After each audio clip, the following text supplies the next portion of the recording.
y a los chicos les envío el PowerPoint y mi avatar virtual, de forma que pueden tener una conversación con él, preguntarle dudas, etcétera. Y empieza a reactivar otra vez ese proceso creativo del docente, tiene que volver a aprender y ya os digo que la experiencia con los docentes está siendo también asombrosa. A ver, contarnos, porque ahora mismo tenemos a muchas personas que nos están escuchando y estamos hablando de lo que es la XR o realidad extendida o la VR o realidad virtual, o también podríamos hablar de la AR o realidad aumentada o RA. Pero claro, mucha gente no tiene claro el concepto o no lo ha oído ni lo ha experimentado. Entonces, ¿podríais explicar de una forma práctica, sencilla, a nuestros oyentes qué es la realidad extendida y las partes o las tecnologías en las que se subdivide? Como toda tecnología, tiene muchos términos y cada uno se refiere a un área concreta, pero todos hemos oído hablar de la realidad virtual, del concepto de metaverso, computación espacial, realidad aumentada, etc. Al final de lo que se trata es de una evolución de Internet, de un Internet en 2 dimensiones, como el que hemos vivido hasta el día de hoy, a un Internet que va a empezar a entrar en la 3ª dimensión. Y eso tiene mucho sentido. ¿Por qué? Porque muchos de los conceptos que tratamos de explicarle a nuestros alumnos, por ejemplo, en el aula, son conceptos 3D y, por tanto, tiene mucho sentido poder explicarlos, entenderlos y aprenderlos en 3 dimensiones. Igualmente, muchos conceptos que tratamos de hacerles ver a nuestros pacientes son conceptos tridimensionales. O muchas enfermedades que tratamos de curar son enfermedades tridimensionales que todavía estamos visualizándolas, escaneándolas en 2 dimensiones, pero estas nuevas tecnologías van a empezar a darnos la oportunidad de verlas, visualizarlas y explicarlas en 3 dimensiones. Por lo tanto, hablamos de una evolución natural de Internet y que va a abrirnos muchas posibilidades, pero que el objetivo va a seguir siendo el mismo: comunicar, aprender y realizar lo que estamos haciendo hoy con Internet, pero de una forma mucho más inmersiva. Pero sería lo mismo, o sea, si hablamos de realidad extendida, ¿es lo mismo que realidad virtual o realidad aumentada, o son 3 realidades distintas? Por ejemplo, cuando hablamos de realidad virtual, nos referimos a cuando, en este caso, pones unas gafas de realidad virtual y todo lo que ves a tu alrededor es 100% virtual. Es decir, pierdes una conexión con el mundo real. Cuando hablamos de realidad extendida o realidad aumentada, sigues percibiendo el mundo real, pero sobre él añades una capa digital de información. Perfecto. Pues yo creo que está bastante claro. Sí, en ese sentido, al final, el objetivo de estas tecnologías es, sobre todo cuando estás en realidad virtual, es como hackear el cerebro para que el cerebro piense que está metido en otro mundo. Y por eso muchas veces le llamamos experiencias inmersivas, ¿no? Tratamos que la persona se meta dentro de un mundo que puede ser grabado en vídeo con una cámara de 360 o puede ser diseñado, dibujado para que la gente que nos escucha lo entienda, ¿no? Por eso muchas veces pues es virtual, ¿no? Es algo que no existe.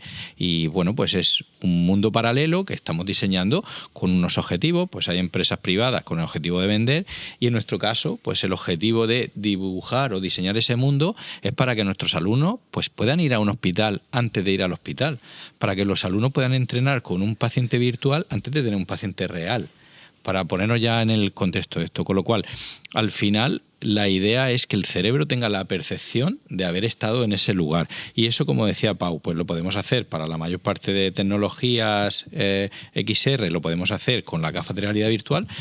Pero a día de hoy también tenemos los teléfonos móviles, que muchas de las tecnologías de realidad aumentada las podemos ver ya con un teléfono móvil y es una tecnología que ya está al alcance de la mano de casi cualquier adulto. Entonces, esto es donde vemos la oportunidad, ¿no? Hay una parte que sí que hay que implementar dispositivos, pero hay otros dispositivos que ya los tenemos ahí. Ya estamos viendo también que parte de la industria está empezando a trabajar con gafas, que cada vez son más finitas, que puedes llevar, y como decía Pau, ¿no? Puedes ir andando por la calle a la misma vez que estás viendo la realidad, se nos va a ir superponiendo información. Y bueno, pues creemos que esta revolución acaba de empezar, pero en muy poquito tiempo veremos avances muy importantes. Importante, sí, totalmente de acuerdo. Bueno, y esa realidad virtual o aumentada o extendida, ¿cómo se está llevando a cabo desde la UCAM? Quiero decir, ¿qué proyectos de formación está implementando, está llevando a cabo ahora mismo la UCAM a través de esta realidad virtual, por ejemplo? En ese sentido, cuando empezamos cualquier fase, empezamos con una fase de investigación, que hemos estado 6 años investigando este tema y ahora ya pues tenemos la alegría de que el curso pasado ya los alumnos de grado, todos los alumnos han recibido formación en el grado de enfermería, ya han recibido varios seminarios en realidad virtual. porque una de las cosas más importantes de los avances tecnológicos es la transferencia. Muchas veces a nivel científico, en la frontera del conocimiento, nos dedicamos a probar cosas y hay cosas muy interesantes, pero no siempre le llegan al paciente o no siempre le llegan a los alumnos. Entonces, básicamente, en los proyectos donde vamos más avanzados en la transferencia a la universidad es en el ámbito de salud.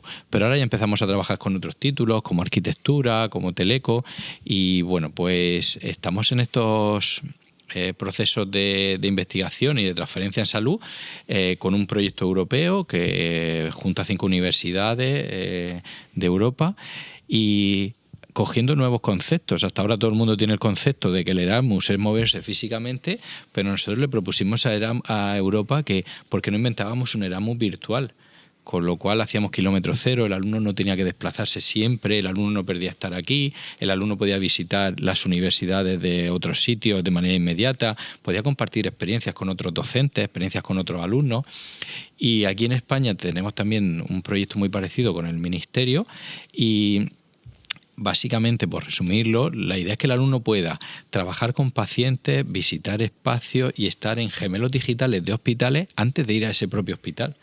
Con lo cual va a tener una experiencia previa, como una flip classroom, una clase invertida, y el alumno va a poder experimentar qué es estar en un quirófano, en una UCI, en el gemelo digital del mismo quirófano de UCI que va a trabajar en un futuro. Y nosotros estamos intentando implementar esto y ahora Pau nos contará un poquito más porque hay otros proyectos que se unen con drones y con otros títulos, pero une también estas tecnologías y ya el resto de ciencias que no son puramente ciencias de la salud también están aprendiendo, ¿no? Como es una oportunidad para ellos. Perdona un momentico, Pau. Manuel, has comentado el tema del gemelo digital. Lo digo porque pueden haber oyentes que no sepan exactamente qué es un gemelo digital. Muchas gracias, Eva, por solicitar esa aclaración, que a veces no nos gustaría perdernos en los términos porque nos gusta que la ciencia sea cercana. Pues el gemelo digital es un sistema por el que capturamos un espacio. Imagínese una foto, pero en una foto solo tenemos 2 dimensiones. Pues esto es como hacer una fotografía, pero con volumen, de tal manera que yo me puedo desplazar dentro de ese espacio. Y si tengo un centro que tiene diferentes habitaciones, en una fotografía solo vería el pasillo. La ventaja del gemelo digital es que tengo el pasillo, pero puedo ir entrando en cada habitación y puedo acercarme a cada esquina de la habitación y ver los detalles de ese sitio. Y esa es la ventaja que me parece genial de un gemelo digital. Es una reproducción exacta del espacio que haya grabado. Y a día de hoy hay mucha tecnología. Esto también empezó en el mundo de la arquitectura, con unos sensores LiDAR, fotogrametría, que no queremos perdernos. Pero la idea es, hemos creado un volumen donde te puedes mover dentro y es una copia exacta del espacio que seleccionaste. Pues fenomenal. Pues nada, gracias por la aclaración. Cuéntanos, Pau. Eva, esa es una de las preguntas, ¿no? Las grandes preguntas. ¿Cómo trasladamos esta tecnología en un aula, a una universidad? Para empezar, esta forma parte de una estrategia de transformación digital que tiene la universidad a gran escala y que una de las grandes patas, por supuesto, es la educación. También hay transformación digital en generación de gestión del aula de la universidad, en otros ámbitos. Pero siendo una universidad, esa transformación digital en el apartado docente es el más importante quizá, ¿no? A partir de ahí hemos hecho dos vías principales. La primera, formar a nuestros profesores. Hemos hecho varios cursos de formación donde hemos dado formación básica en este tipo de tecnologías para que los profesores empiecen a entender qué es esto y cómo pueden trasladarlo a sus aulas. Y la segunda, crear un equipo de apoyo para que estos profesores, una vez sepan lo que es, puedan lograr traducirlo y llevarlo al aula, ¿no? En ese equipo de desarrollo tenemos diseñadores gráficos, pedagogos y profesionales del ámbito 3D que acompañan en el proceso de creación de experiencias inmersivas desde el primer día que el profesor tiene la loca idea de, oye, ¿puedo entrar en el corazón humano con mis alumnos? Hasta que en aulas como esta, el profesor, con sus 30 alumnos, cada uno con una gafa de realidad inmersiva, entra en ese corazón humano. O sea, todo ese proceso. Fenomenal.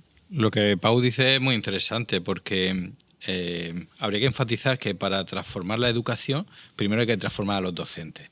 Y es una de las cosas que tenemos que abordar como estrategia de entidad, porque al final el alumno, bueno, pues puede tener más o menos afinidad, pero el docente tiene que reconstruir su aula, tiene que reconstruir su manera de enseñar. Y los docentes de que estamos a día de hoy tenemos un problema. A nosotros nos educaron en 2D, nos educaron en una pantalla que era una pizarra que solo tenía 2 colores y 2 dimensiones.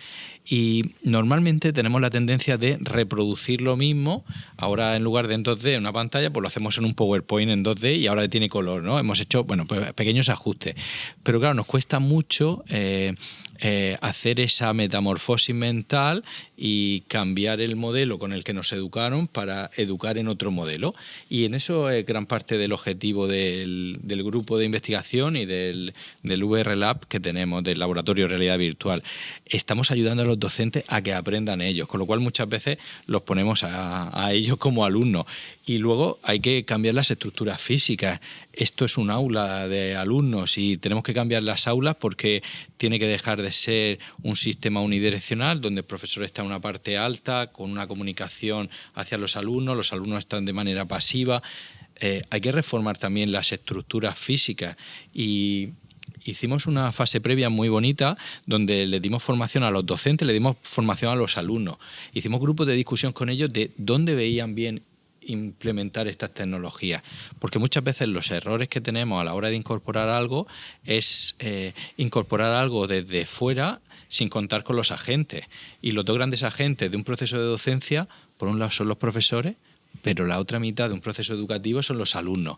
Y en base a ese consenso que hicimos con alumnos y profesores sobre cómo veían ellos lo de la tecnología, fue cuando hicimos el diseño de gran parte de esta estrategia.